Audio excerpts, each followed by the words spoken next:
एक महात्मा ने बड़ी अद्भुत बात कही, जो बात मुझे आज भी याद है। वो कहते हैं कि कोई काम बिगड़ रहा हो तो हनुमान जी के मंदिर में चमेली के तेल की जोत जला दो, सगरे काम बन जाएंगे। और वह मैंने अनुभव करके देखा। 90 दिन में से 40-42 दिन निकल गए थे, तब कुछ दिन बकाया बचे।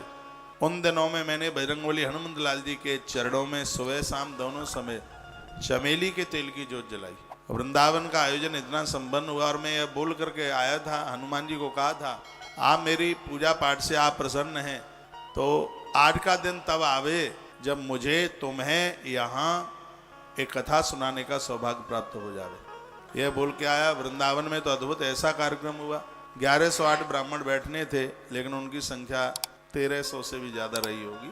30,000 लोगों का रोज का भंडारा था। आज तो पूरा देश जुड़ा है, चाहे जितना हो जाए। लेकिन ये बात मैं 2010 की आपको बात कर रहा हूँ, जब चुनिंदा ही कुछ ही लोग होते थे। यानी ये समझ लीजिए कि आज से 12 वर्ष पूर्व की बात है। 12 साल बहुत होते हैं। 12 साल में तो ऐसा लगता है कि युग जैसा बदल जाता है। यानी राम जी के वनवास से 2 ही साल तो कम है, पांडवों का तो पूरा ही वनवास समझ लीजिए, इतना समय होता है 12 वर्ष का। तो यह घटना बात मैं आपको 12 वर्ष पूर्व की है, आपको बता रहा हूँ। जो दिया जलाया गया और उसका यह प्रभाव था कि इतना अद्भुत और इतना अद्भुत वह आयोजन हुआ। 30,000 लोगों का नित्य का भंडारा, लगभग 1,500 ब्राह्मण और भी तमाम लोग। और मैंने यह श्रेय इस जोत को दिया। मुझे कुछ लोगों ने पूछा कि महाराज जी इतना बड़ा सब कुछ कैसे हो गया, तो मैंने अपनी बात उनके बीच में शेयर करी। मैंने कहा यहाँ पर हमने हनुमान जी का भगवत कृपा से एक पिलाई का बहुत बड़ा मंदिर भी वहाँ बनवाया था। होरी हनुमान जी महाराज का मंदिर बनवाया था।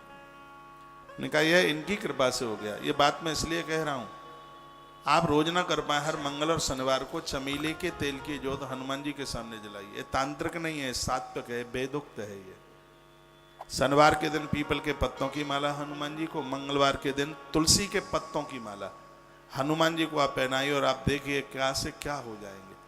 सगरे काम सिमट जाएंगे, बन जाएंगे और आनंद हो जाएगा। जन्म पत्रियां लेकर के इधर उधर आपको भटकना नहीं पड़ेगा। करके तो देखिए, कोई भी काम एक नियम के और आस्था के श्रद्धा के साथ किया जाता है तो वो फलीभूत होता है। आप कहते हैं बच्चे एक एक नंबर से रह जाते हैं, सफलता नहीं मिल रही है, तो करो ना बिल मूले दीप माला में कल्पते साधन। पूरे कल्प तक आपके काम नहीं बिगड़ेंगे। एक दिया बेल के वृक्ष के नीचे आप रख दीजिए, अपने बच्चों से रखवाइए। सुबह नहा धो करके एक दीपक बेल पत्र के नीचे आप यह बेल वृक्ष की आप महिमा सुन रहे हैं। तत्व ज्ञान संपन्नो महेशांतर्गत भवेद। भगवान शंकर दावे के साथ कहते हैं संपूर्ण ज्ञान उसके पास आ जाएगा जो बेल वृक्ष की जड़ों में दिया जला करके रखता है। जो पढ़ लेगा भूलेगा नहीं, इतनी बड़ी मैं मेरी तो बड़ी श्रद्धा है बेल वृक्ष की, बहुत ज्यादा भारी अटूट है समझ। इसलिए तो कथा में आता हूं तो आप सबके बेल पत्र ऐसे झोली में लेके यहाँ ग्रंथ के ऊपर आकर के चढ़ा देता हूं।